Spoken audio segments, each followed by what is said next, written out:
राजीव दीक्षित जी। दम है तो राजीव दीक्षित पे वीडियो बनाकर दिखाओ, दम है तो उसकी फिलॉसफी का प्रचार करो, क्योंकि कोई यूट्यूबर हिंदुस्तान का राजीव दीक्षित पे और उनकी फिलॉसफी पे इन डेप्थ वीडियो नहीं बना रहा है। सबको डर है। राजीव भाई दीक्षित को लगातार सुनता। ये जो टूट गया है रिश्ता पिछले 500 साल में अंग्रेजों के आने के कारण, उस टूटे हुए रिश्ते को जोड़ने के लिए मैं एक पुल का काम कर रहा हूं। बस इतनी भूमिका है, इससे ज्यादा कोई भूमिका नहीं। और अगर ये भूमिका आपको समझ में आ जाए तो आपका बहुत बहुत आभार, बहुत बहुत शुक्रिया, बहुत बहुत धन्यवाद। भारत को भारतीयता की मान्यता के आधार पर फिर से खड़ा करना चाहता हूं, उस काम में लगा। भारतीय समाज में जो त्यागी है वो ऊंचा माना जाता है, ऊपर उठा हुआ माना जाता है। तो यहां डेवलपमेंट की यात्रा क्या है? भोग से त्याग की तरफ, ये है डेवलपमेंट। और ये डेवलपमेंट अगर हम नहीं समझेंगे तब तक हिंदुस्तान का शायद कल्याण नहीं होने वाला। ये गंभीर बात आपको समझनी ही पड़ेगी। और जब आप डेवलपमेंट की इस परिभाषा पर कसना शुरू करेंगे तो हिंदुस्तान में आपको जो विकसित नजर आएंगे वो ऐसे ही लोग होंगे जिनको आज आप हिकारत से देखते हैं। वो शायद इस देश के सबसे विकसित लोग होंगे। समझिए, ये भारतीय संस्कृति है और ये भारतीय संस्कृति जिंदा रहेगी आगे भी, क्योंकि अभी भी यहां त्याग की बात है। कई बार लोग मुझको कहते हैं कि राजीव भाई भारत का भविष्य क्या बहुत अच्छा है। क्यों? अभी भी इस देश के 80% आदमी त्यागी हैं। भोगने वाले तो शुरू के 20% लोग हैं। और इन 20% लोगों को समझ में आने लगा है।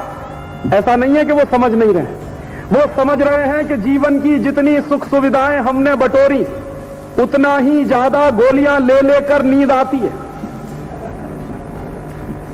जिनके पास कारें हैं, जिनके पास मोटे मोटे बैंक बैलेंसेस हैं, जिनके पास बड़े बड़े महल हैं, जिनके पास ऐश्वर्य और अय्याशी के सबसे ज्यादा साधन हैं, उन्हीं को नींद नहीं आती रात में बिना स्लीपिंग पिल्स लिए हुए।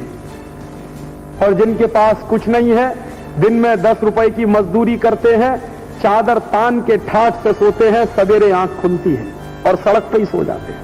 पता ही नहीं है उनको कि गद्दे पर सोए हैं कि सड़क पर सोए। और जो आदमी 8 घंटे की सुखकर नींद नहीं ले सकता वो दुनिया का सबसे ज्यादा फालतू व्यक्ति है, मेरे शब्दों में।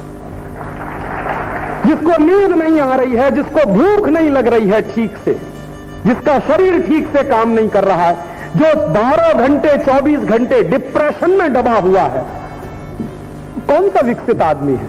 होगा करोड़पति अपने लिए, लेकिन वो विकसित तो नहीं हो सकता। विकसित तो वो है जो सड़क पर सो गया चादर तान के ओढ़ के, अभी 8 बजे, सवेरे उठेगा 6 बजे और एकदम स्फूर्तवान होकर फिर से काम में लग जाएगा। हम सवेरे उठेंगे तो 100% डिप्रेशन के शिकार होंगे। और इस डिप्रेशन को दूर करने के लिए चाय पीनी पड़ेगी, कॉफी पीनी पड़ेगी, ये करना पड़ेगा, वो करना पड़ेगा। डिप्रेशन दूर ही नहीं होता।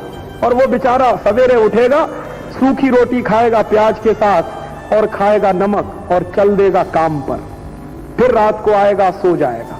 विकसित कौन है? जिंदगी का आनंद आपके पास नहीं है।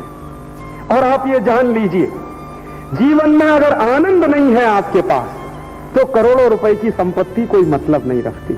और एक चीज दूसरी और बता दूं आपको, पैसे से आनंद नहीं खरीदा जा सकता, कभी भी नहीं होता।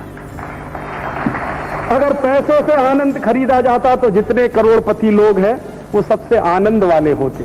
और ये जान लीजिए, जितने करोड़पति हैं वो ही साधु संतों की शरण में सबसे ज्यादा जाते हैं, क्योंकि सबसे ज्यादा दुखी है। अगर दुख नहीं है जीवन में तो काहे को जाते हैं साधु संत महात्माओं के चक्कर में? क्यों बनवाते हैं गंडा ताबीज? इसलिए कि दुखी हैं आप, हर तरफ से दुखी है। दुख जो है भोगने में है, सुख जो है त्यागने में है। डेवलपमेंट की परिभाषा समझ लीजिए, जितना त्याग करेंगे उतने ही विकसित होते चले जाएंगे। इसलिए मैं कहता हूं कि त्याग करिए चाय और कॉफी का, आपका डेवलपमेंट होगा। त्याग करिए पेप्सी कोला और कोका कोला का, आपका डेवलपमेंट होगा। त्याग करिए आप कॉलगेट, क्लोजअप, सिबाका, फॉरहंस का, आपका डेवलपमेंट होगा। जाइए किधर? पीछे लौटिए प्रकृति की तरफ। हम बहुत दूर हो गए हैं प्रकृति से। हिंदुस्तान में विकास माने बैक टू द नेचर। भटक गए थे, आज समझ में आ रहा है तो वापस लौट आइए, क्योंकि अमेरिका और यूरोप वालों को आज समझ में आ रहा है। और उनको समझ में आ रहा है तो क्या कह रहे हैं? उनको समझ में आ रहा है तो कह रहे हैं कि अब हमको ऑर्गेनिक प्रोडक्ट्स चाहिए।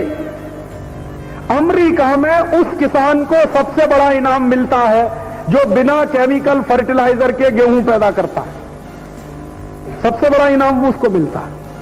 यूरोप में उन किसानों को सबसे बड़ा इनाम मिलता है जो बिना केमिकल फर्टिलाइजर के बिना केमिकल खाद के दालें पैदा करते हैं, चना पैदा करते हैं, फल पैदा करते हैं। वो चाहते हैं कि हमको ऑर्गेनिक प्रोडक्ट्स चाहिए। दुर्भाग्य से उनके पास गाय की संख्या इतनी नहीं है जो ऑर्गेनिक मैन्योर दे सके उनको। हमारे पास है, अभी भी है, बहुत बर्बाद नहीं हुआ है अभी भी ये देश, काफी बचा हुआ है। गांव में तो अभी बहुत बचा हुआ है, बर्बादी ज्यादा आई है शहरों में, गांव अभी भी बचे हुए हैं क्योंकि संस्कृति बची हुई है, भारतीयता बची हुई है।